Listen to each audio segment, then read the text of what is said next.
हम्म।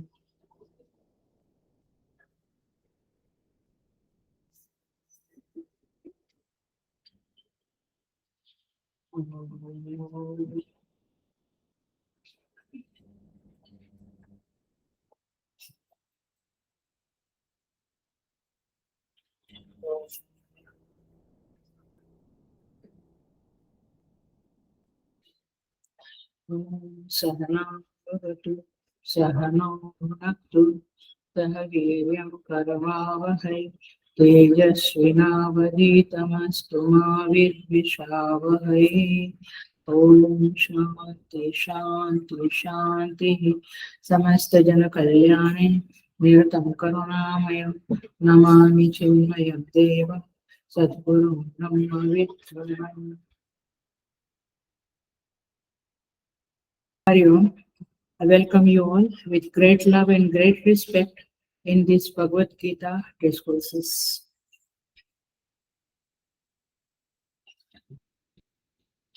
हम 8वें अध्याय के ऊपर है, 8th chapter. We will chant from 1 to 6 shloka number. ओम श्री परमात्मने नमः। अथ अष्टमोऽध्यायः। अर्जुन उवाच किं तत् ब्रह्म किमध्यात्मम् किं कर्म पुरुषोत्तम अधिभूतं च किं प्रोक्तम् अधिदैवं किमुच्यते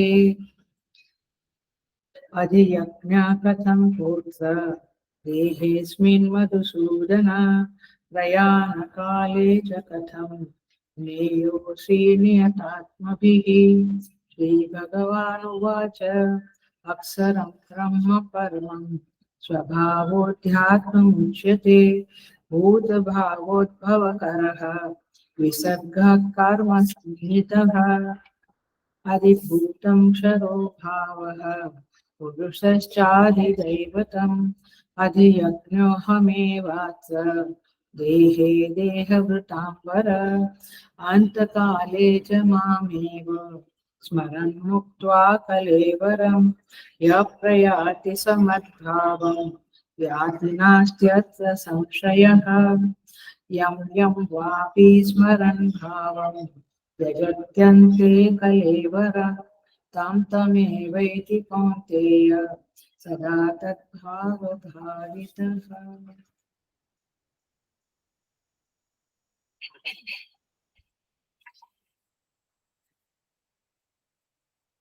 So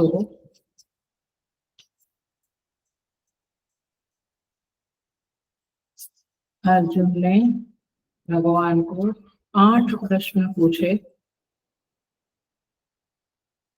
अधिभूत, अधियज्ञ, अधिदैव, अध्यात्म, ब्रह्म, कर्म क्या है, अधियज्ञ क्या है और अधियज्ञ कैसे होता है और प्रयाण काल में कैसे मनुष्य परमात्मा का स्मरण, उनका ज्ञान उसे रहता है, इस बात को अर्जुन ने पूछा।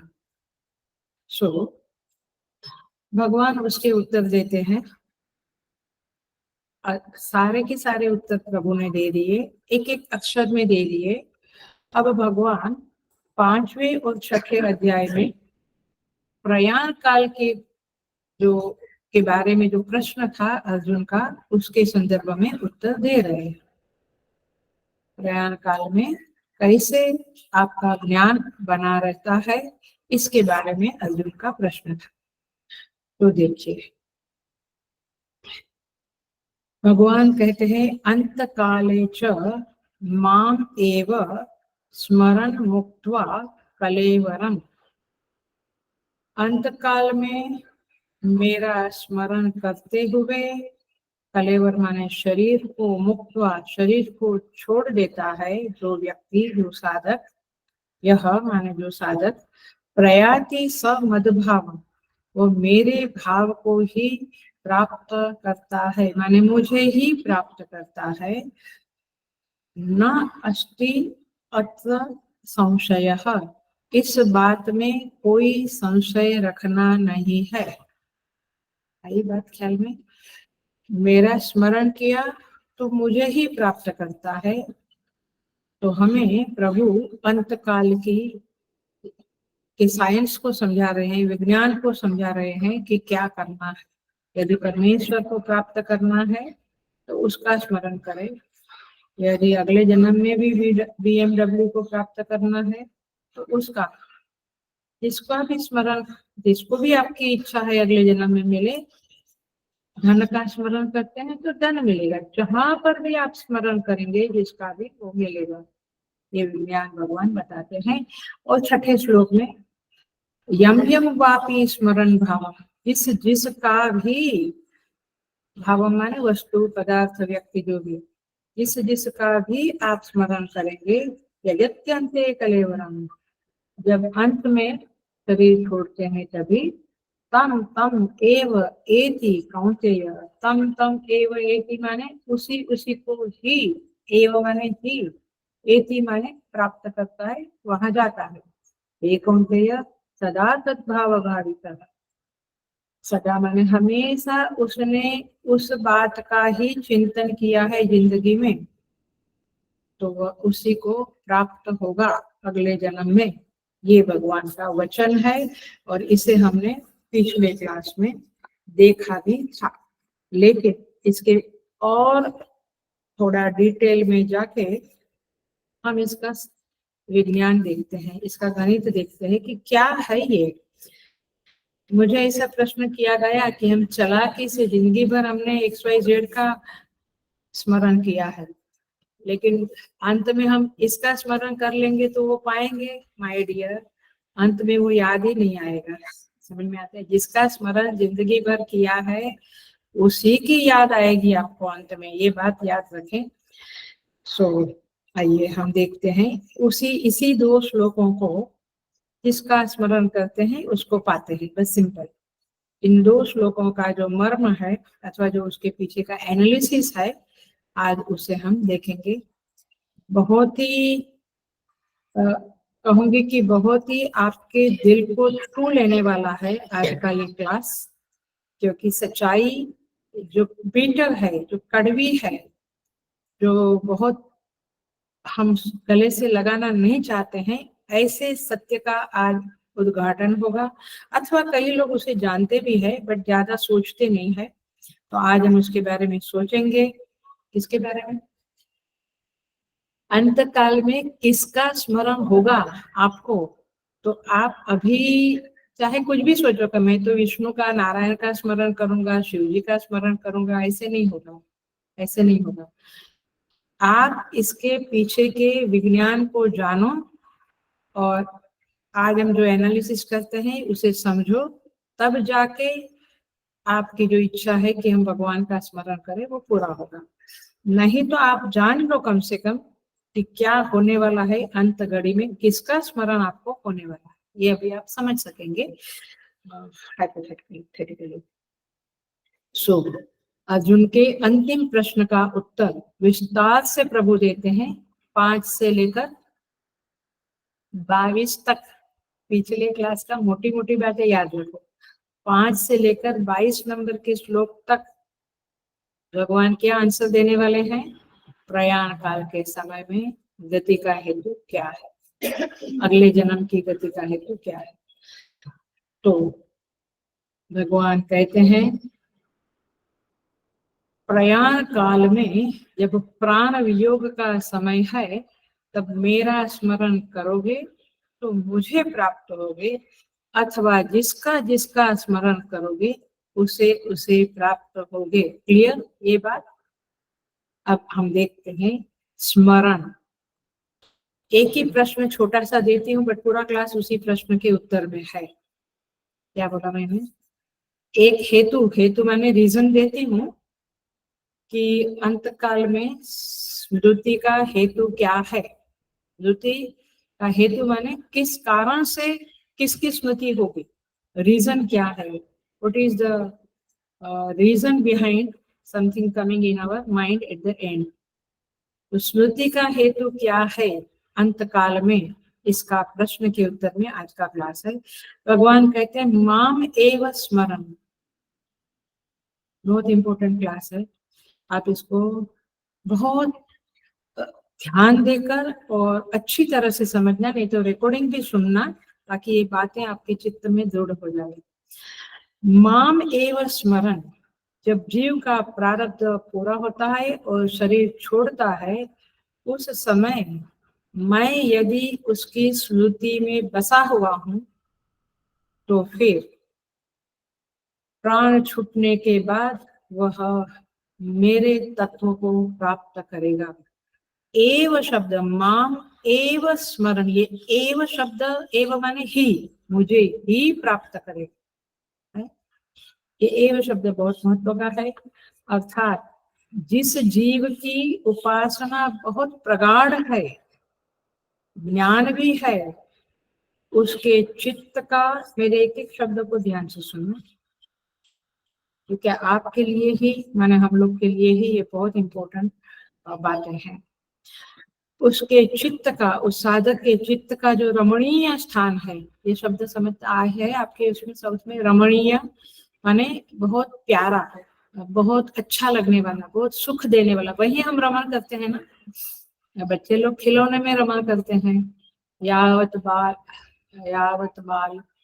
तावत क्रीडासक्त, तरुणस्तावत् तरुणीसक्त, वृद्धस्तावत् चिंतासक्त, परमे ब्रह्मणि को न सकता। भज गोविंदम भज गोविंद। तो रमणीय स्थान तो अपना अपना होता है। भगवान शंकराचार्य जी ने तो एक मोटा मोटा रमणीय स्थान बताया। रमणीय स्थान माने जहाँ अपना दिल लगता है, जिनका हमें बार बार याद आता है। तो जो रमणीय स्थान है अच्छे ऊंचे साधक का, वो परमात्मा है। तो परमात्मा की स्मृति के अतिरिक्त और कोई स्मृति उसके चित्त में नहीं आएगी यदि उसने इस जन्म में परमात्मा में रमण किया है। रमन माने मैं बहुत सिंपल बता दूं तो बहुत सारे काम काज हम लोग करते हैं, लेकिन हमें कैसा लगता है कब शाम को 7 बजे हम मंदिर पहुंचे। ये क्या है? आपका दिल इधर है। हमें लगता है चलो मंदिर के आसपास वाले लोग बैठे करके बोल रही हूँ, हमें लगता है कि हम कब जप करने बैठे, ये गेस्ट चले जावे, ये घर में शांति हो जावे, सब अपना अपना, तो हम कब पूजा पाठ में बैठ जाए। तो मतलब क्या है, आपको वहां पे रमण लगता है, आपको अच्छा लगता है, तो ये रमणीय स्थान है। बट ये 24 घंटा होना चाहिए तब की बात। तो ऐसी स्थिति रमणीय माने वो भगवान की स्मृति अखंड रहे, उसके लिए अभ्यास करना पड़ता है। और अभ्यास यह है कि धीरे धीरे टाइम बढ़ावे और साधना ज्यादा करे, तो फिर वहां पर ही हमें रस आएगा। फिर हमें टीवी देखना या मोबाइल या किसी से बात करना फोन पे कुछ अच्छा नहीं लगेगा। काम करते रहते हैं बट ज्यादा कहीं इंटरेस्ट, जरा भी इंटरेस्ट नहीं रहेगा।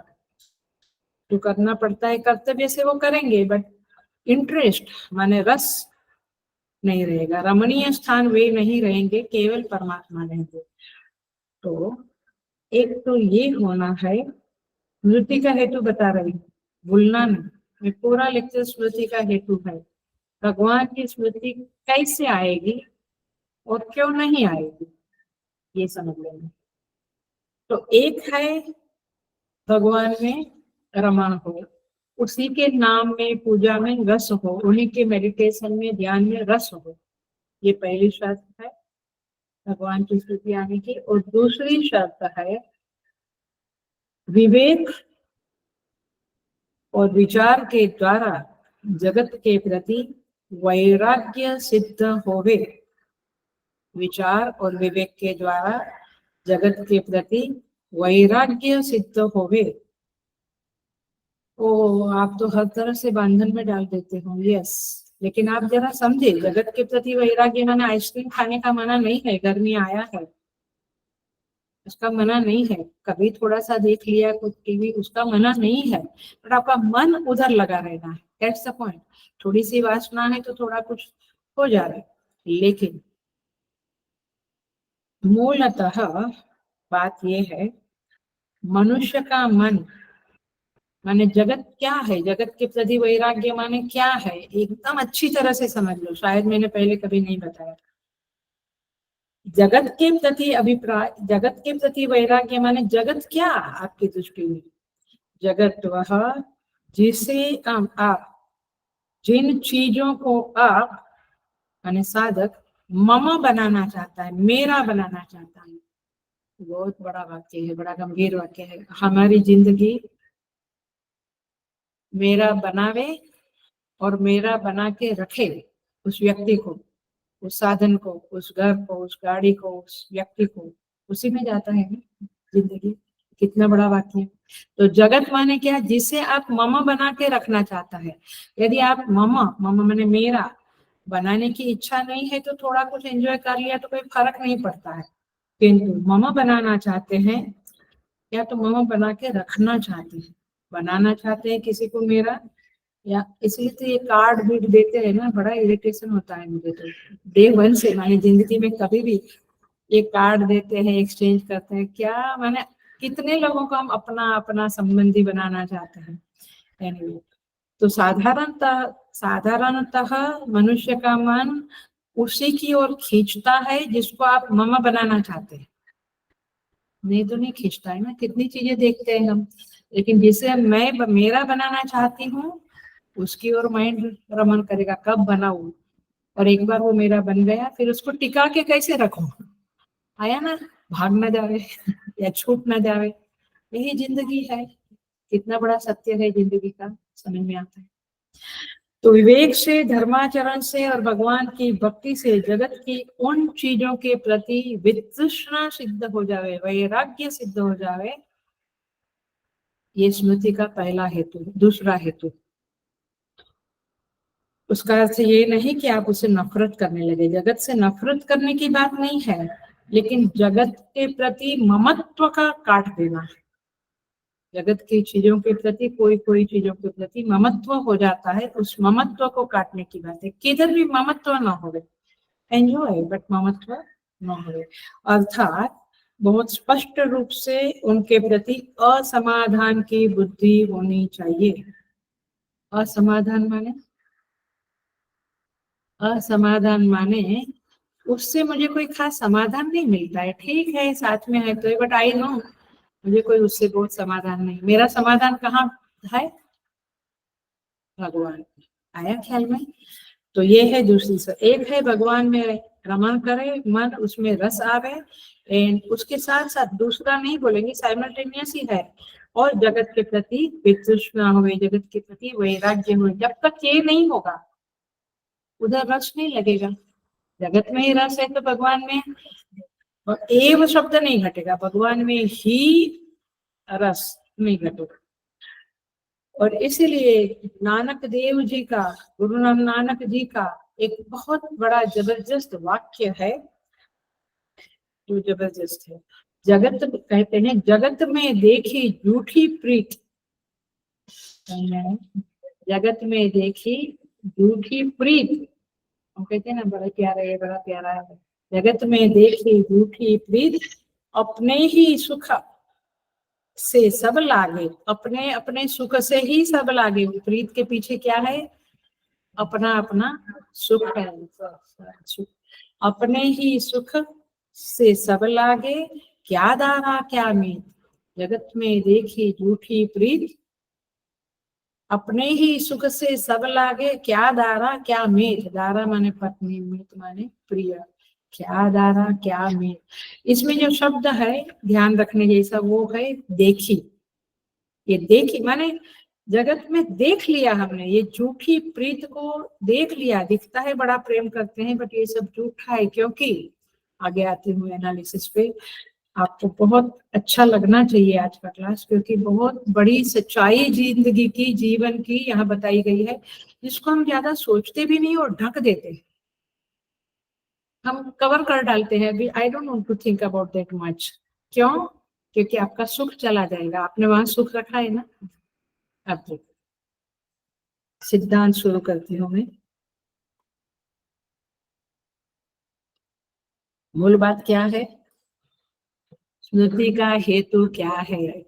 इसी के संदर्भ में ये पूरा topic by topic, step by step आगे बढ़ रही हूँ पकड़ के। जगत में जितने भी संबंध है वे कार्मिक संबंध है। आप कहेंगे प्रारब्ध से है, हाँ, बट प्रारब्ध कैसे बना? कर्म से ही बना ना, पिछले जन्म के कर्म से ही प्रारब्ध बना, और उस प्रारब्ध से, माने प्रारब्ध से है का मतलब है कर्म से। तो सारे संबंध कर्म से सिद्ध होते हैं, सारे संबंध कार्मिक है। इस सच्चाई को सुनकर आप सोचना चाहिए कि इसका अर्थ क्या है। इसका अर्थ ये है, ये जो सिद्धांत बताया कार्मिक है, इसको बिल्कुल मूल सिद्धांत के रूप में पकड़ लो। यही बात सत्य है, यही शिवम है, यही सुंदरम है, कल्याणकारी है। इसलिए इस बात को स्वीकार करके हृदय से लगा लेके रखना। हमें इस सच्चाई को, संबंध की सच्चाई को, हेलो, संबंध की सच्चाई को स्वीकार करना पड़ेगा और उसे समझना पड़ेगा कि जब तक अथवा अगर मैं किसी के लिए उपयोगी हूँ, हेलो, मैं किसी के लिए उपयोगी हूँ और मुझसे उसको सुख मिलता है और मुझसे उसको परेशानी नहीं मिलती है, मैं उसके सुख का कारण बनता हूँ और उसके परेशानी का कारण नहीं बनता हूँ। यही बात, 3 बात बोली। पहला, उपयोगी हूँ, उसके सुख का कारण हूँ और उसकी परेशानी का कारण नहीं हूँ। तब जाकर आगे बात समझ में, तब जाकर मैं उसके प्रेम का पात्र बनता हूँ, माने वो मुझसे प्रेम करता है, चाहे सेवक हो चाहे शिष्य हो। ये दुनिया की सच्चाई है, पति पत्नी जो भी संबंध है, संबंध की सच्चाई यही है, 3 चीज। मैं उसके लिए उपयोगी हूँ, मैं उसके सुख का कारण हूँ, उसकी परेशानी का कारण मैं नहीं हूँ। तब जाकर मैं उसके प्रेम का पात्र बनता हूँ और मैं उसके आत्मीयता का पात्र बनता हूँ। वो मुझे आत्मीय समझता है तो मुझे प्रेम करता है, वो चाहता है कि मैं उसके साथ बना रहूं। बात एकदम स्पष्ट दिखती है, सच्चाई दिखती है। सोचना, कोई क्यों कहता है कि आप कहीं नहीं जाना, हाँ आप इधर ही रहना हमारे साथ? क्यों? क्योंकि उपयोगी है, परेशानी नहीं देता है। नहीं तो उपयोगी होने के बाद भी कई बार सेवक लोग बहुत परेशानी करते हैं तो फिर निकाल दिए जाते हैं। मिशन से तो खास ये सब चीजें देखी गई है। तो पॉइंट इज दिस की ये 3 बातें। तो कोई व्यक्ति उपयोगी नहीं है, सुन लेना, अब इसी के ऊपर थोड़ा सा बोलती हूँ। उपयोगी नहीं है लेकिन पीछे के कर्मों के प्रारब्ध के कारण अपने साथ बना हुआ है ना? कुछ प्रारब्ध है तो साथ में रहता है, उपयोगी नहीं है। तो फिर धीरे धीरे उनमें से आत्मीयता खत्म होती है। उपयोगी है तो आत्मीयता रहती है। बूढ़े लोगों को देखो, आत्मीयता हम कहते हैं लेकिन कितना समय हम देते हैं उनको। जब फोन कॉल आता है तो बात करने बैठे हैं या कुछ कह रहे हैं तभी फोन पे चले जाते हैं, उनको इग्नोर कर देते हैं। कभी कभी तो दिनों तक विदेशों से फोन नहीं आते हैं माता पिता को, क्योंकि प्रायोरिटी कहाँ है, रमा कहाँ है, सुख बुद्धि कहाँ है, अपने बिजनेस में, अपने नौकरी में आ रहा है। तो उपयोगी नहीं है ना अभी। बचपन में उपयोगी थे माता पिता, आ रहा है। ये सिद्धांत को बहुत अच्छी तरह से समाज में देखना। एक्सेप्शनल केसेस होते हैं जो बहुत ऊंचे साधक है या उनकी बातें छोड़ दो, बट जनरल नियम यही है। तो आत्मीयता नहीं रहती है उस समय। उस व्यक्ति को इतना ध्यान रखना चाहिए, किस व्यक्ति को, जो इग्नोर हो रहे हैं, जो उपयोगी नहीं है, तो कम से कम उन लोगों को, ये बहुत बड़ी बात कह रही हूँ, उन लोगों को इतना ख्याल रखना चाहिए कि मैं इनकी परेशानी का कारण ना बनूं। I should not be giving pain to them, उनको कोई तकलीफ ना दूं मैं। ऐसा यदि रखा तो भी थोड़ा बहुत सुख उनसे मिलता है, माने वे सुख के कारण बन जाते हैं और परेशानी के कारण नहीं बनते हैं। तभी थोड़ी आत्मीयता रहती है। लेकिन तीनों चीजें हैं, सुख का कारण नहीं, परेशानी देते हैं, उपयोगी नहीं है, तो फिर आप समाज में देखते हैं कि क्या हालत होती है। फिर वृद्धाश्रम इज द ओनली थिंग, या फिर वहां पर भी लोग पे नहीं करते हैं, फिर बहुत खराब हालत होती है पेरेंट्स की। सो विचार करने पर लगता है संबंधों में नाराजगी आने का कारण इतना ही है कि वह परेशानी का कारण बनता है, जरा भी सुख का कारण नहीं रहता है और उपयोगी नहीं रहता। अब देखिए, तो ये बात एक ध्यान रखने जैसी है। हाउ हम कहते हैं ये लोग मुझे प्यार नहीं करते, तो तुम अपना देखो ना, तुम्हारे अंदर ये तीनों कंडीशन घट रही है क्या, फिर प्यार मिलेगा ही मिलेगा।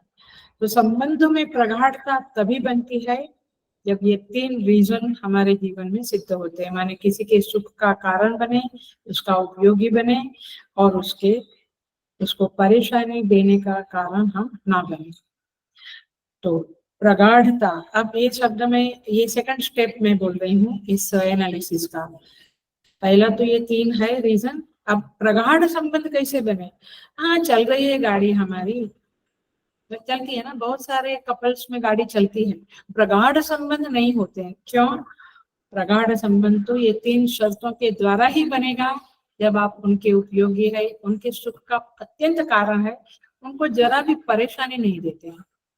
उपयोगी तो बहुत बार होते हैं बट परेशानी देते हैं, तो फिर वो संबंध में थोड़ी खटास आ ही जाती है। आ रहा है संबंधों की सच्चाइयां। तो इस सच्चाई को स्वीकार करना ही शिवत्व है, सत्यम शिवम सुंदरम है। और इसीलिए एक बात इसमें और समझ ले हम, संबंध प्रगाढ़ कैसे बने, और एक बात और ये भी समझ ले कि संबंधों के बिना हमारा जीना मुश्किल है, बहुत कठिन।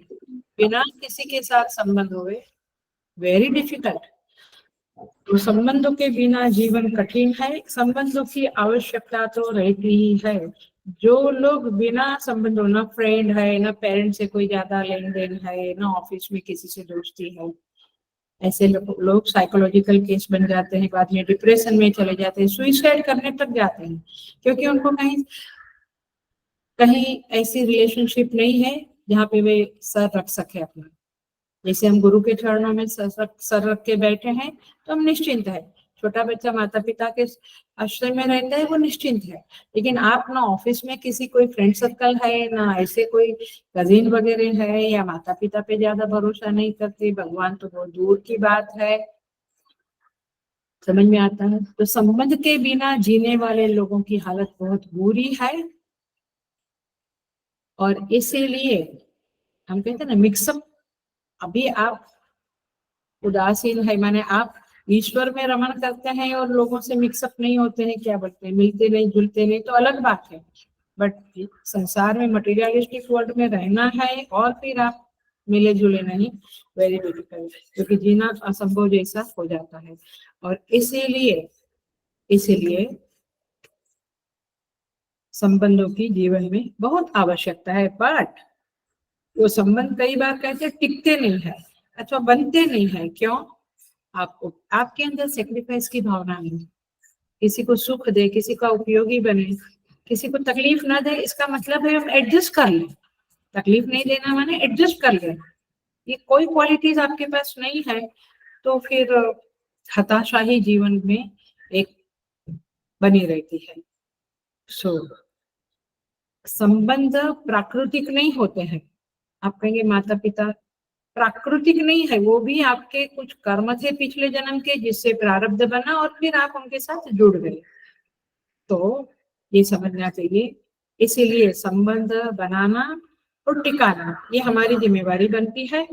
आप क्या टॉपिक मेरा है, मेन सूत्र क्या है, स्मृति का हेतु क्या है? मैं तुरंत आती हूँ, बट आप इस बात को पकड़ के रखें। तो संबंध की प्रगाढ़ता का हेतु जो है तो जानना चाहिए, और संबंध हमारी भलाई के लिए है ये भी जानना चाहिए। ऐसा नहीं कि आप उनको सुख देते हो, उपयोगी हो, उससे आपको एक सहारा महसूस होता है, उससे आपको जीवन में एक खुशी महसूस होती है। तब तो ये लोग क्या करते हैं, वो चैट करके रिलेशनशिप बनाते हैं ना, दोस्त बनाते हैं, कुछ करते हैं। वो ठीक है व्हाट्सएप पे और वेबसाइट पे या कुछ। हमारे तो कैसे हिंदुस्तान में, हमारे हिंदू कल्चर में तो कैसे कजिन्स का सब मिलावड़ा रहता था, जमावड़ा रहता था। हम लोग बचपन में कितने 20-25 सब यंग बच्चे घर में रहते थे, बड़े बूढ़े रहते थे, तो एक संबंधों का एक आनंद भी है। एनीवे, सो अब एक बात पक्की कर लेते हैं, और संबंध हमारे हित में भी है, क्योंकि फिर फोन करके बुलाना नहीं पड़ता है कि आओ हॉस्पिटल में, कोई तो आओ क्योंकि कोई नहीं है इनका, ऐसा नहीं होता है। संबंध बहुत जगह पे बहुत उपयोगी होते हैं। सो अब ये कंक्लूजन में इतना जान ले रहे हैं कि जो संबंध हमें चाहिए उसे बनाया भी जा सकता है, उसे टिकाया भी जा सकता है, और उसे प्रगाढ़ भी किया जा सकता है। And all for all that I am responsible. ये बात पक्की समझ ले। लेकिन हेलो, वेरी वेरी इंपॉर्टेंट बात कहने जा रही हूँ। लेकिन बता दो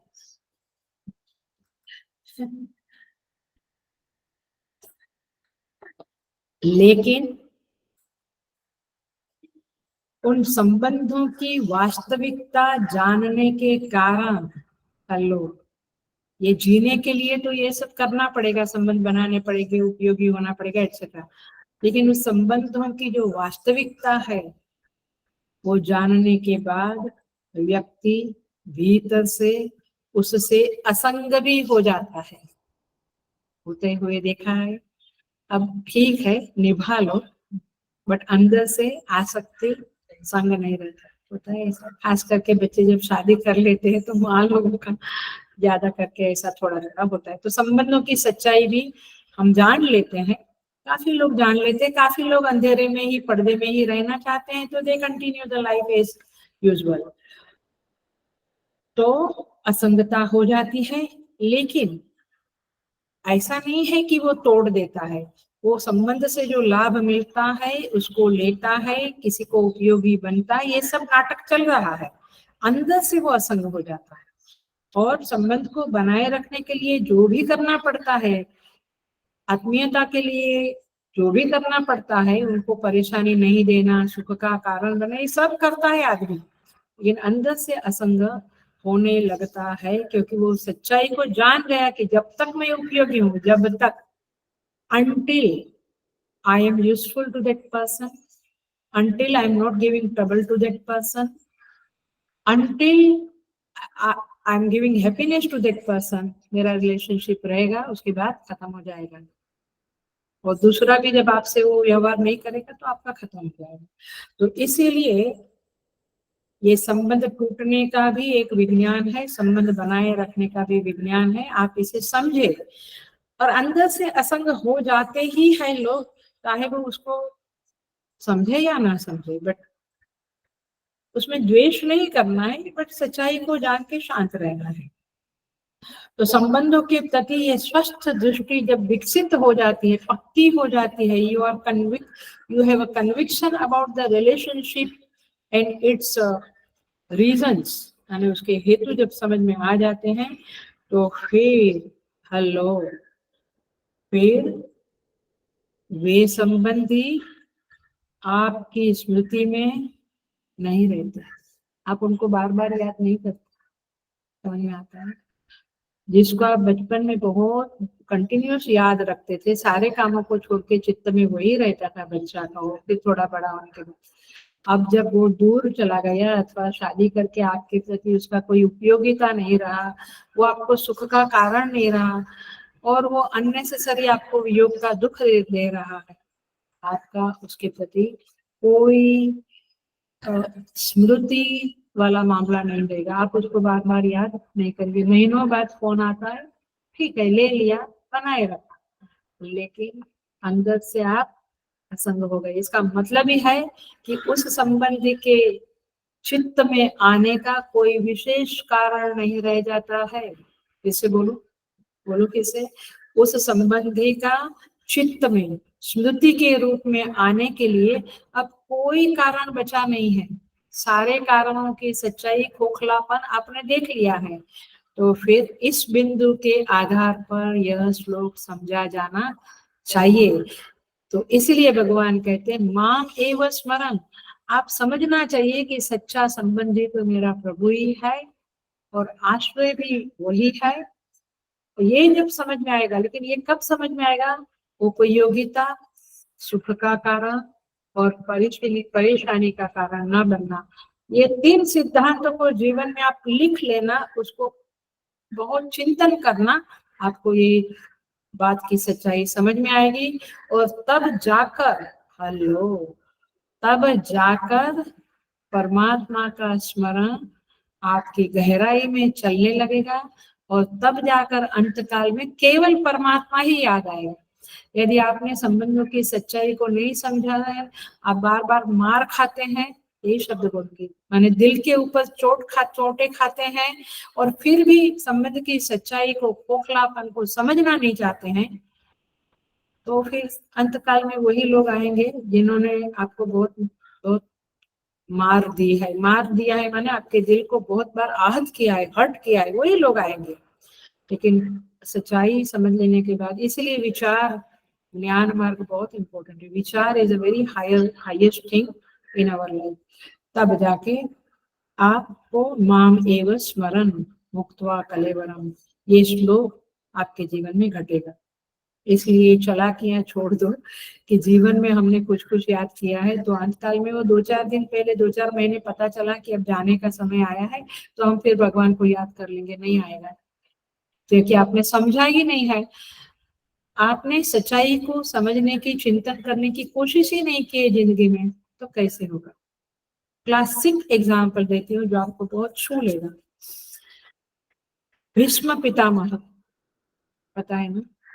भीष्म पितामह, मैंने पिछले क्लास में बरोबर याद है, मुझे बताया था कि अपनी बुद्धि रूपी कन्या का दान श्री कृष्ण के चरणों में किया था। बोला था कि आप ही उसके लिए श्रेष्ठ वर हो, आप इसे स्वीकार करो। क्यों? अंतकाल में भीष्म को कृष्ण की स्मृति क्यों आई और भगवान दौड़े दौड़े आ गए? सरसैया पे छोड़े थे भगवान भीष्म पितामह। तो क्योंकि वे इस संबंधों की कड़वी सच्चाई को जान गए थे। उन्होंने जीवन भर दूसरों के लिए, कौरवों के लिए काम किया, सब कुछ मन बुद्धि सबसे उनके साथ ही जुड़े रहे, उनकी भलाई के लिए सोचते रहे और उनके राज्य को संभालने का काम किया। लेकिन उन कौरवों ने और उन लोगों ने भीष्म पितामह की अवज्ञा किया। उनका उतना मान नहीं था उनके चित्त में, नहीं तो भीष्म पितामह द्रौपदी के समय में कह देते कि स्टॉप इट, तो स्टॉप होता था। बट वे जानते थे कि मेरी आज्ञा का पालन यहाँ नहीं होना है, अवज्ञा होनी है। तो ऐसी स्थिति में आपकी जब अवज्ञाएं होती है बार बार, ओ माय गॉड, मैं तो कितना लोगों की कितनी बातें ऐसे सुनती हूँ, वो टीवी की सीरियल नहीं, एक्चुअल मुझे भक्त लोग कभी कभी अपना दिल खोलते हैं तो मालूम पड़ता है कि कितनी अवज्ञा करते हैं। इसलिए जागो और बस अपनी सच्चाई को जान के अपन उपयोगी बन के रहने का, दूसरों को सुख देने का, परेशानी नहीं देने का, लेकिन इस सच्चाई को जानने का।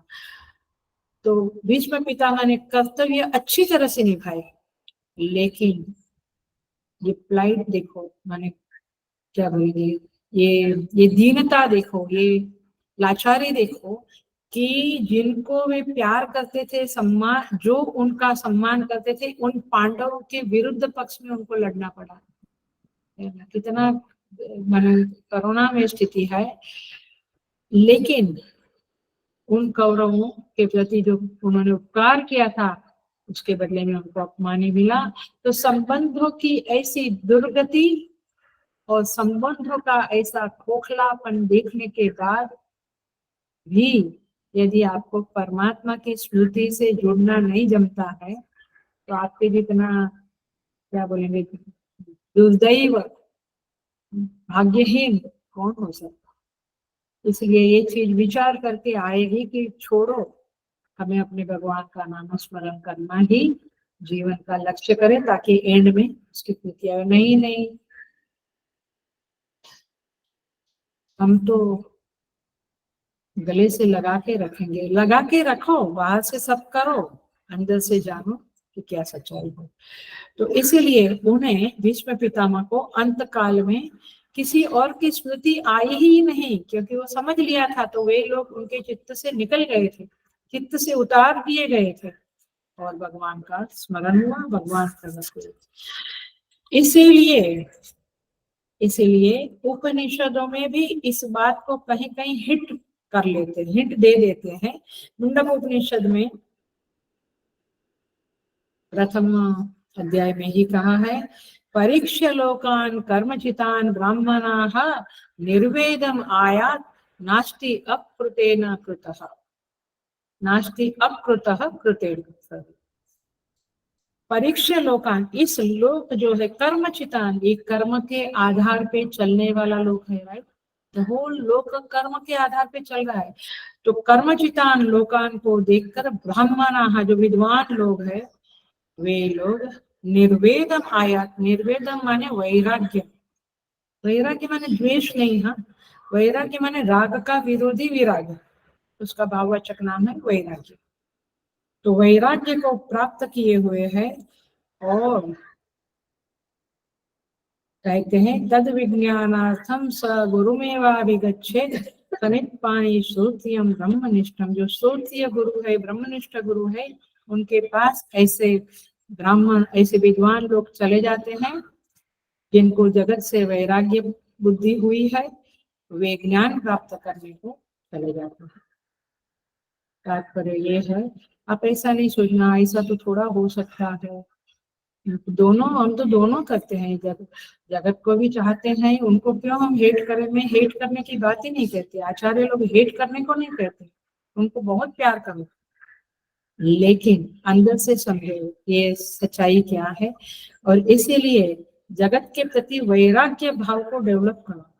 अभी परसों ही शिवरात्रि के दिन में पूरा दिन पवई में थी और जनवरी में नया कोर्स शुरू हुआ था। तो मैं तो यहाँ तक कहूंगी कि मुझे वो 60-70 ब्रह्मचारी लोगों के दर्शन करने का लाभ मिला। मैं तो यहाँ तक कहूंगी, लोग कुछ भी समझते हैं कि ये चले आए हैं सांदीपनी में 2 साल का कोर्स करने, घर में कुछ प्रॉब्लम होगा, शादी नहीं होती होगी, ऐसे कुछ विचार करते फालतू के। लेकिन ये कितने बड़े समझदार और पूर्व जन्म के पुण्यात्माएं होंगे। वहाँ कोर्स चलता है सांदीपनी साधनालय में, वेदांत कोर्स चलता है 2 साल का। तो ये बच्चे जनवरी में ज्वाइन हुए। तो पॉइंट इज दिस कि ऐसे नहीं हो सकता है। वे लोग सब डबल डिग्री प्राप्त, पीएचडी प्राप्त बच्चे लोग हैं, इंजीनियर, डॉक्टर, ऐसे सब बच्चे हैं जो 20, 22, 25 साल के अंदर वाले हैं। और ऐसे 60-70 बच्चे दिवाई कम, वे कैसे ज्वाइन करने आ गए और फिर बाद में वे साधु बन जाएंगे, हमारे जैसा संन्यास लेंगे। क्यों? क्योंकि उन्होंने जगत के खोखलेपन को देख लिया है। उन्हें पता है कि परमात्मा के सिवा इस दुनिया में और किसी से संबंध बनाना ये मूर्खता है, महामूर्खता है, ये समझ लिया है। इसीलिए धन्य है उनके पेरेंट्स भी जो ऐसे बच्चों को जन्म देते हैं। सो हम तो बहुत रिस्पेक्ट करते हैं साधुओं का। हमें सिखाया भी गया है स्वामी जी के द्वारा कि साधु कोई भी हो, चाहे वो पढ़ा लिखा ना हो या पढ़ा लिखा हो, चाहे वो शास्त्र भी जानता ना हो ठीक से, उसके अंदर कोई टैलेंट नहीं है, लेकिन उसने साधुता को, साधु जीवन को स्वीकार किया है, तो वो ग्रेट है, बहुत ग्रेट, क्योंकि उनके अंदर वैराग्य है। सो यदि आपके चित्त में परमात्मा की स्मृति नहीं होती है और जगत के प्रति वितृष्णा नहीं है, तो ये पक्का है, हेलो, ये पक्का है कि कुछ निकृष्ट चीजों की स्मृतियां अंतकाल में आपके चित्त में प्रकट हो जाएगी। निकृष्ट माने जो बहुत इम्पोर्टेंट नहीं है, जिसका कोई बहुत महत्व नहीं है, ऐसे चीजों की स्मृति आएगी। इसलिए समय है अभी भी विवेक के द्वारा उन स्मृतियों को, उन चिपकन को, जो चिपकी हुई है ना, कंटिन्यूअस मन में फालतूगिरी चलती रहती है, फालतू विचार, फालतू स्मृतियां आती रहती, इसको हटा दो। असंग शस्त्र न दृढ़ेन छित्त्वा, भगवान कहते हैं असंग शस्त्र से इसको हटा दो। और जब ऐसा होगा तो फिर भगवान का ध्यान में, चिंतन में, पूजा पाठ में, जप में बहुत आनंद मिलेगा, बहुत रस मिलेगा। और इसलिए ये सारे संत, मीरा, सूरदास, तुलसी, नरसिंह मेहता, कबीर, ज्ञानेश्वर महाराज, तुकाराम महाराज, नामदेव महाराज, कितने, जनाबाई, सप्पूबाई, कितने संत हो गए। उनको भगवान के नाम में रस क्यों मिला? क्योंकि जगत से वितृष्णा होने से ये होता है। तो यहाँ पे इस तरह से कहा जाता है कि संबंध को, भगवान के साथ संबंध को प्रगाढ़ बनाओ और जगत के साथ के संबंध के खोखलापन को जानो।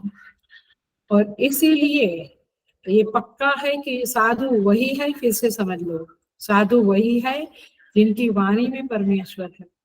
ये शास्त्र हम स्वाध्याय करते हैं, प्रवचन देते हैं, आप सुनते हैं, तो उतने समय चित्त में प्रभु बसते हैं। तो ये प्रभु बसना चाहिए चित्त में, मेमोरी में।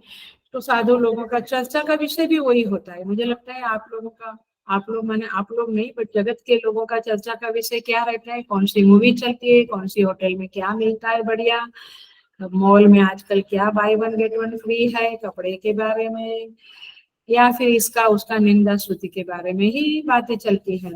बट साधु जो होता है सच में, वो तो परमेश्वर का स्मरण करता, माने भागवत गीता और ग्रंथों को पढ़ता रहता, उसकी चर्चा करता है, फोन पे भी उसी की चर्चाएं करता है। और इसलिए श्रीमद् भागवतम में लिखा है कि कथा, जो पुराण पढ़ो आप, जो भी संतों के चरित्र पढ़ो, जो भी पढ़ो, बट ईश्वर संबंधी चीजों को पढ़ो। तो लिखा है ये जो भगवत कथा है, भगवत स्मरण है, वह अमृत समान है। वहां लिखा है श्रीमद् भागवत के 10वें स्कंद में, 10वां स्कंद बहुत ही लीलाओं का स्कंद है। वहां गोपियां कहती है, तव कथामृतम तप्त जीवनम कविभिरीडितम कल्मषापहम श्रवण मंगलम श्रीमदाततम कवि भुवि गृह्णन्ति ते भूरिदा जना। गोपी गीत में आता है, कहते हैं कि आपका कथामृत तप्त जीवनम, तपे हुए जो संसार में हम तप रहे हैं सारे जीव, बाहर से हंसते हैं, अंदर से तप्त है।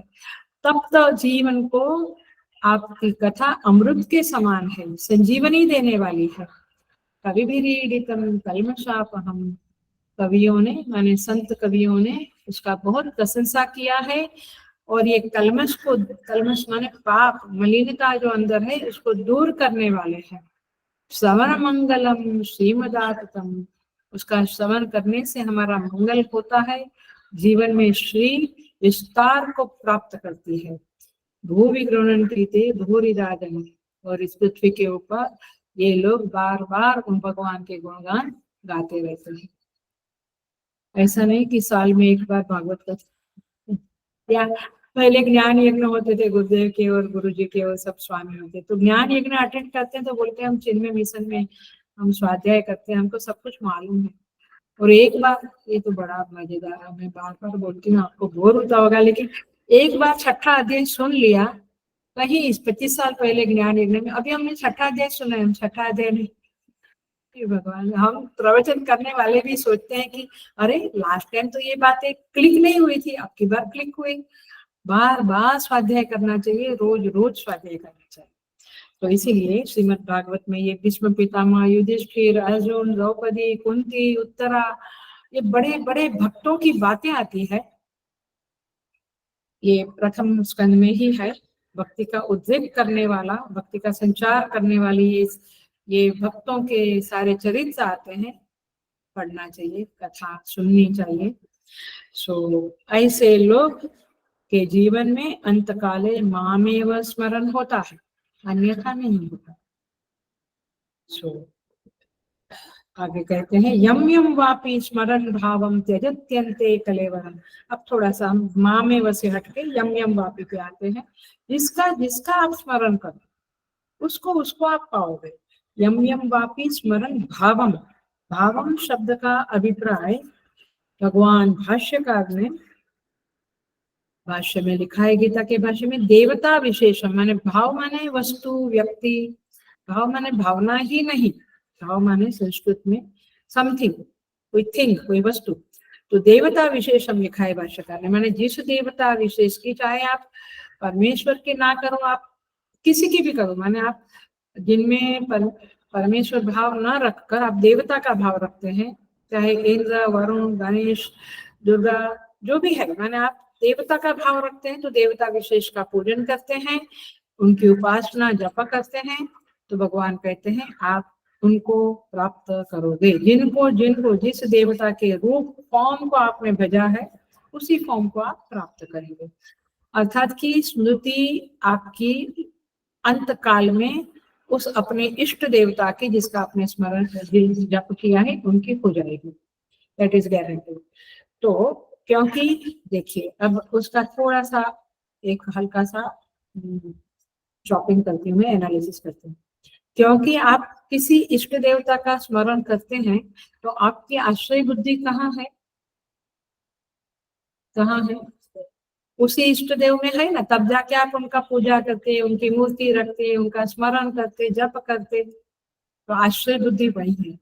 तो संबंध बुद्धि भी आश्रय है, तो संबंध बुद्धि भी वही है, और रमन बुद्धि भी वही है। आपको वही अच्छे लगते हैं, उनका जप करना अच्छा लगता है, तो आपका आश्रय बुद्धि, सुख बुद्धि और संबंध बुद्धि उनके साथ जुड़ी हुई है, और वे ही आपको आशीर्वाद देके आपके जीवन में भलाई करते हैं, ये आपको पता है।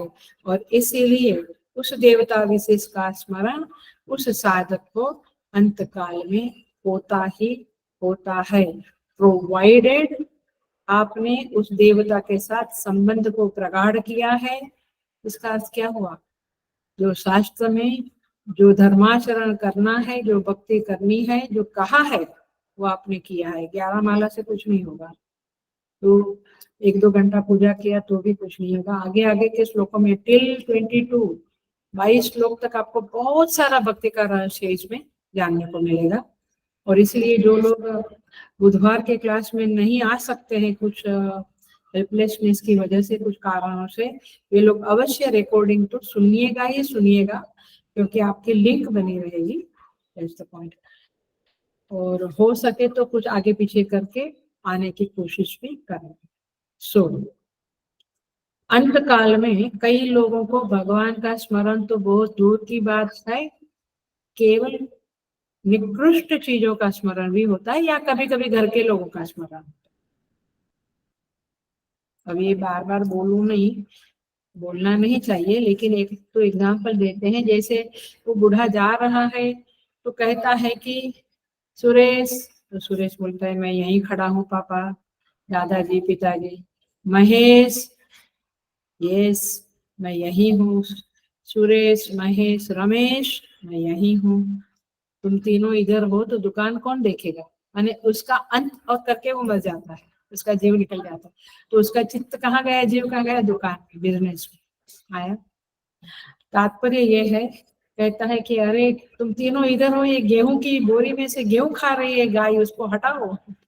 मतलब कि आपका चित्त इधर उधर संसार की चीजों में जाता है, बैंक बैलेंस के बारे में बोल देता है, मेरा इधर इतना है, धन के ऊपर जाता है। तात्पर्य ये है कि इधर आपका चित्त गया क्योंकि आपने जिंदगी भर वही किया, तो आपका चित्त स्मृति उधर ही जाएगी, और आप चले गए तो फिर वही चीजों को वापस प्राप्त करेंगे।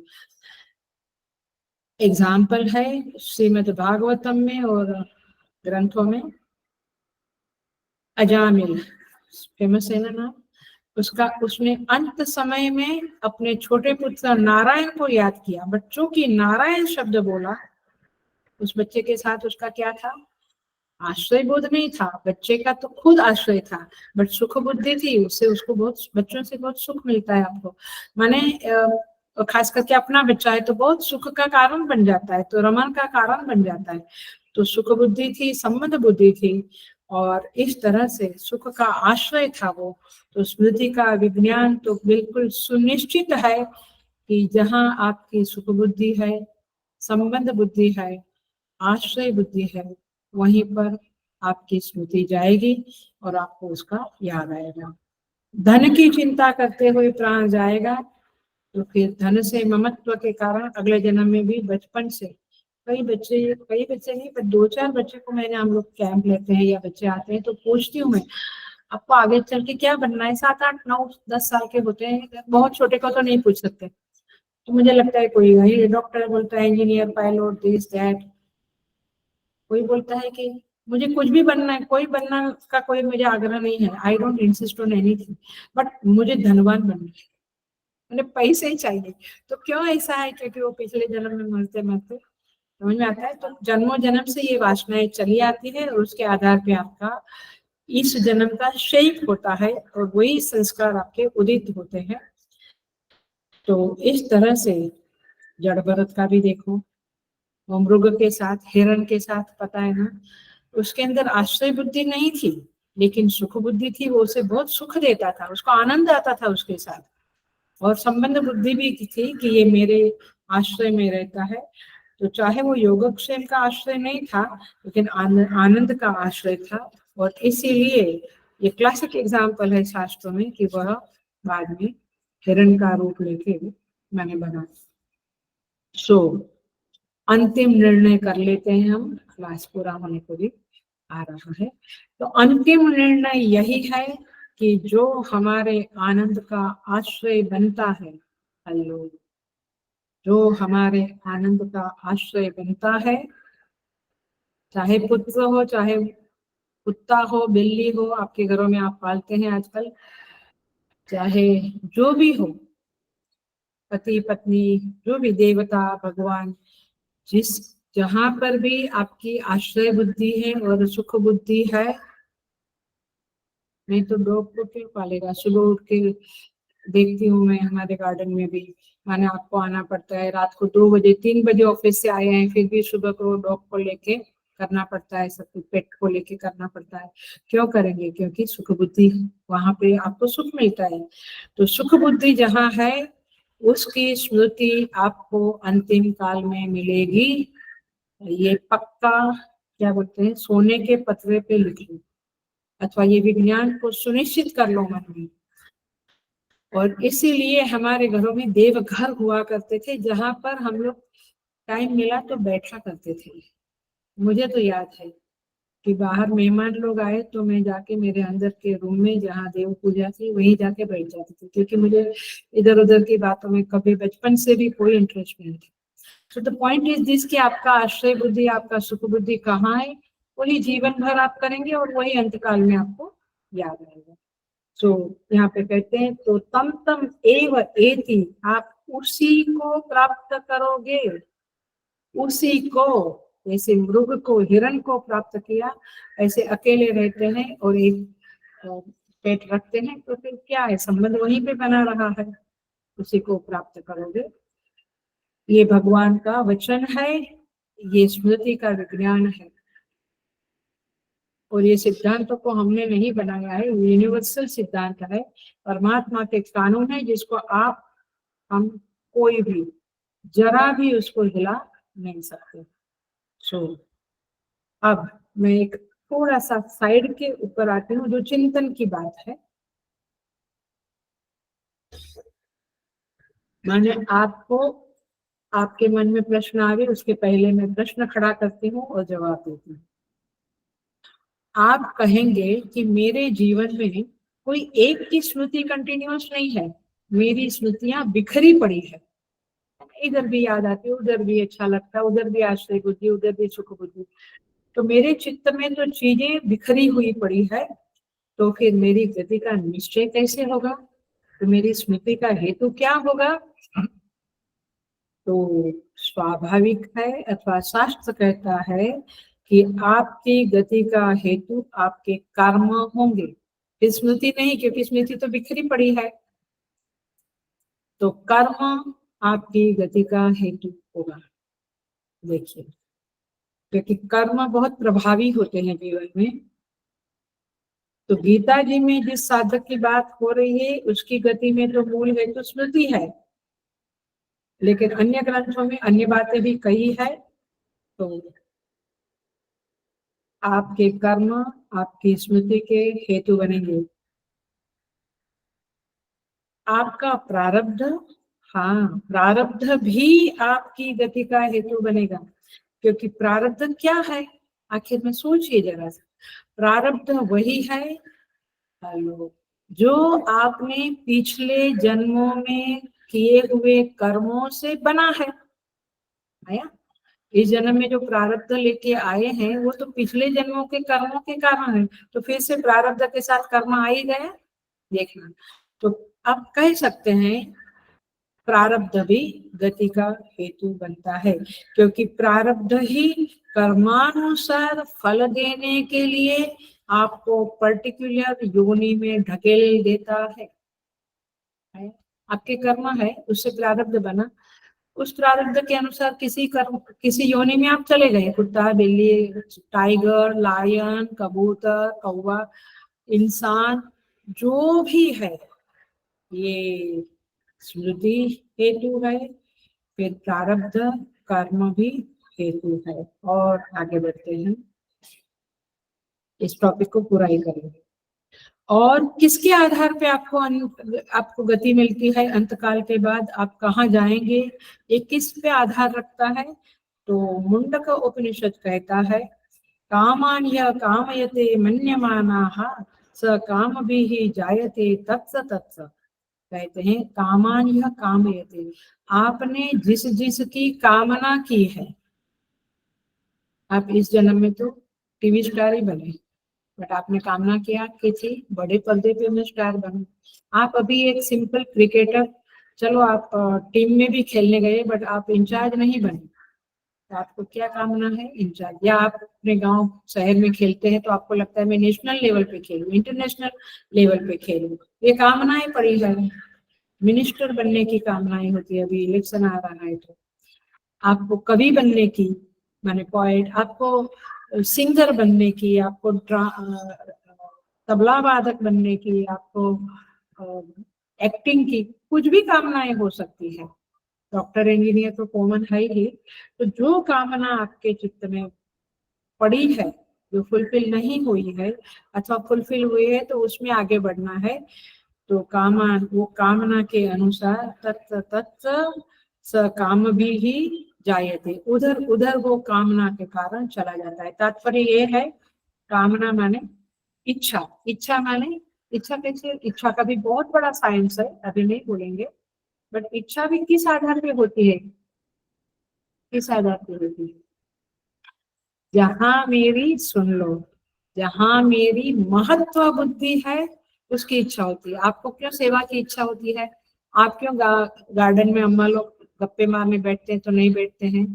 क्योंकि आपको उस गप्पा से ज्यादा सेवा मंदिर में होती है, पाठ होता है, तो इसकी प्रति महत्व बुद्धि है। तो आप क्या कामना करते हैं? भगवान जन्मों जन्म भक्ति देना, जन्मों जन्म मंदिर के आसपास ही घर देना, जिसके कारण हम सेवा कर सके, रेगुलर पाठ कर सके, क्योंकि आपने इसकी कीमत समझ ली है, इसका जीवन में प्रभाव समझ लिया है।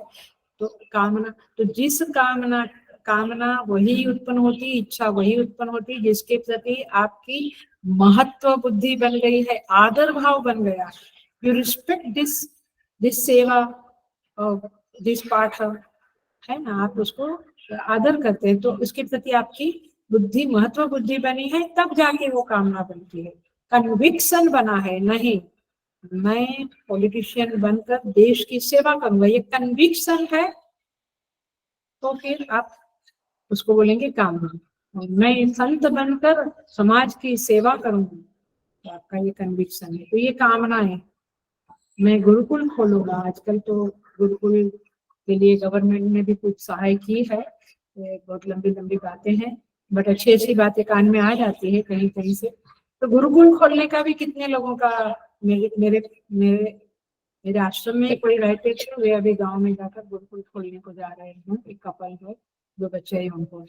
तो कहने का तात्पर्य है कि ये आज कामनाएं होती है, तो इस जन्म में जितना करेंगे उनको लगेगा अगले जन्म में और बड़ा गुरुकुल खोल। आ रहा है ख्याल में? तो कामनाएं अनेकों, हजारों, करोड़ों प्रकार की होती है, बट जिसके प्रति आपकी महत्व बुद्धि है, वह आपके अगले जन्म की गति का हेतु बनेगा। सो और एक है, कितना हुआ? स्मृति, कर्म, प्रारब्ध और कामना, इच्छा, 4 हुआ। 5वां सुन लो। कठोपनिषद कहता है, योनि मन्ये प्रपद्यन्ते शरीरत्वाय देहिनः स्थाणुमन्ये अनुसंयान्ति यथा कर्म यथा श्रुतम। कहते हैं योनि मध्य प्रपद्यन्ते, माने जंगम चलने फिरने वाली योनियों में देह धारण करने हेतु कोई कोई को गति मिलती है और कोई कोई को स्थाणुमन्ये अनुसंयान्ति, वृक्ष पहाड़ ऐसे स्थिर जो भाव है वहां पे जन्म मिलता है। यथा कर्म यथा श्रुतम, श्रुतम माने ज्ञानम, जैसा आपका ज्ञान है उसके मुताबिक आपको इच्छा होगी, ज्ञान के मुताबिक ना। अच्छा भक्ति करने से मन शुद्ध होता है। I am fed up of my anger and my grid and my worries and I am fed up. तो फिर आपके अंदर ज्ञान ये आया कि आप जप करो, पाठ करो, आपकी मलिनताएं दूर होगी। तो फिर आपके ज्ञान के कारण आप इधर आएंगे, वो कर्म करेंगे, फिर उस कर्म के कारण आपको अच्छी योनि मिलेगी। Are you getting? तो ज्ञान is also, the knowledge is also one of the factor which gives you गति। तो यथा कर्म यथा श्रुतम, तो 5 हेतु बताए गए हैं और भी देखेंगे आगे के श्लोकों में।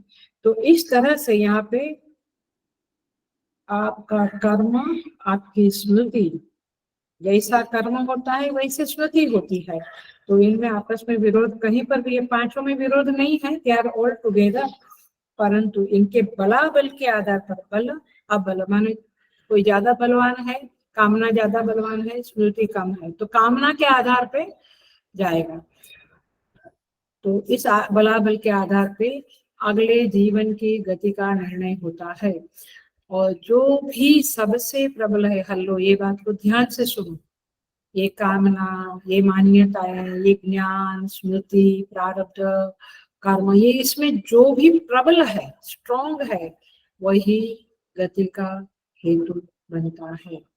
स्मृति उसी की आती है और फिर वह गति का हेतु बनता है।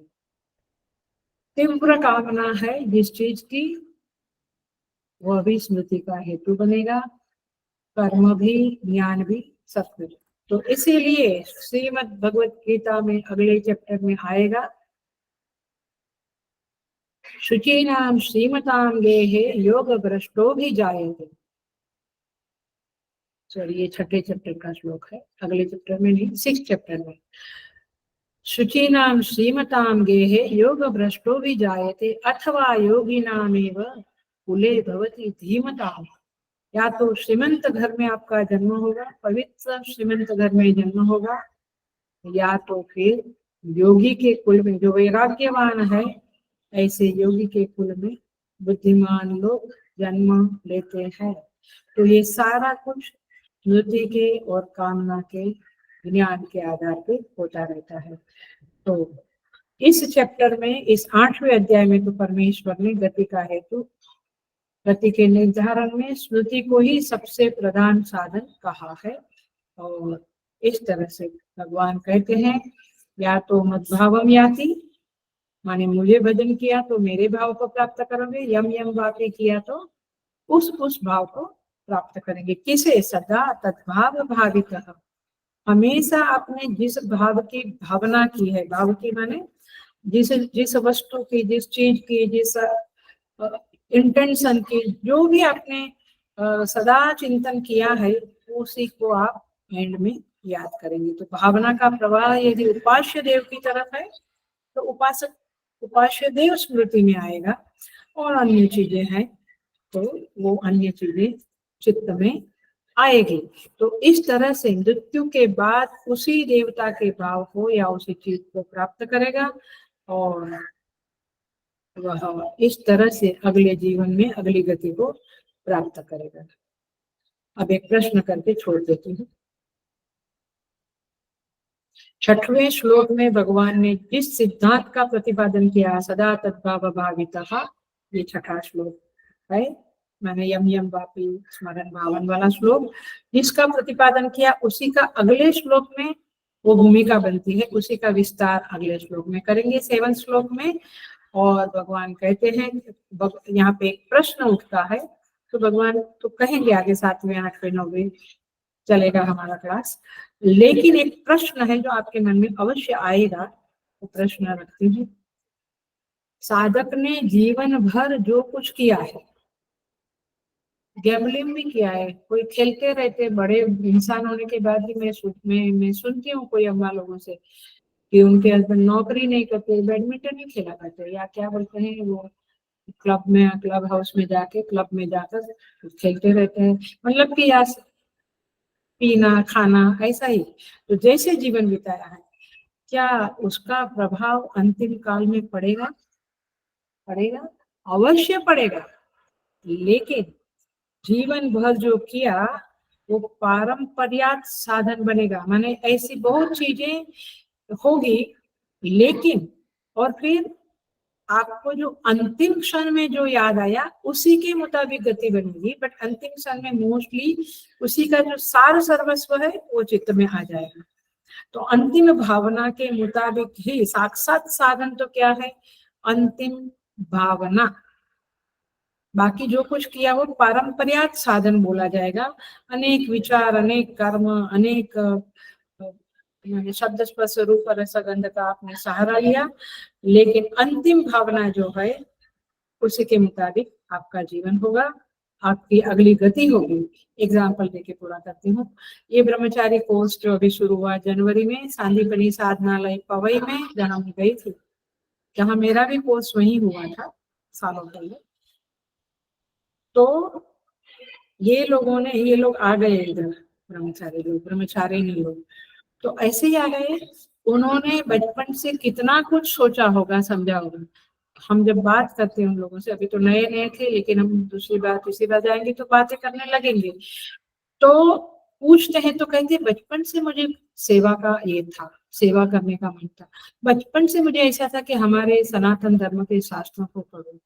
मैंने मेरा भी कहा है कि मेरे अंदर एक 5-6 साल की उम्र से गुरु सेवा गुरु सेवा गुरु सेवा यही शब्द था, यही चित्त में आता था। तो मैं गुरु के आश्रम में ही जाकर, अपना कोई आश्रम नहीं बनाया, गुरु के ही आश्रम में, गुरु को ही आश्रय में रहकर, गुरु में ही आश्रय बुद्धि रखकर, गुरु ने जो बताया वो सेवा जिंदगी भर किया। तो ये चीजें बचपन से चलती, ऐसा नहीं कि मूवी नहीं देखा था हमने, होटल में नहीं गए थे, उसमें भी आनंद आता था एक समय कॉलेज के समय में, लेकिन बैक ऑफ द माइंड में ये चीज थी। तो पॉइंट इज दिस कि पारंपरिक साधन कुछ भी हो, लेकिन अंतिम माने एक क्षण में वो फाइनल डिसीजन आता है और आदमी का जीवन पलट जाता है। कुछ कहीं पर भी ऐसे कभी सोचते भी नहीं है मैं सिंगर बनूंगा, एक्टर बनूंगा, मिनिस्टर बनूंगा, लेकिन हो जाता है। क्यों? क्योंकि वो अंतिम जो भाव आया, फिर उनका डिसीजन, अंतिम भाव माने डिसीजन हो गया कि ये करना है। तो जीवन में बड़ा परिवर्तन लाने का जो निश्चय आता है उसी को अंतिम भावना कहते हैं, और उसी के मुताबिक आगे का जीवन होता है। ऐसे ही मृत्यु के समय में अंतिम भाव जो आया, चाहे जिंदगी भर थोड़ा साधना किया हो, भक्ति किया हो, जो भी किया, बट अंतिम भाव जो आया उसके मुताबिक ही आपको आगे की गति मिलेगी। और इसीलिए भगवान भाष्यकार कहते हैं अंत्या भावना देहांतर प्राप्तो कारणम। इस तरह से अंतिम भाव के मुताबिक यह तो कहते हैं भगवान मामेव मद्भावम याति, माने अंत काले च मामेव स्मरण मुक्त्वा कलेवरम। जो अंत काल में स्मरण किया उसके मुताबिक आपको जीवन मिलता है। ये भगवान का कथन। आगे के श्लोकों में इसी का विस्तार है, वेडनेसडे को देखेंगे 7वां और 8वां अध्याय। ओम पूर्णमदः पूर्णमिदं पूर्णात् पूर्णमुदच्यते पूर्णस्य पूर्णमादाय पूर्णमेवावशिष्यते। ओम शांति शांति शांति। हरि ओम।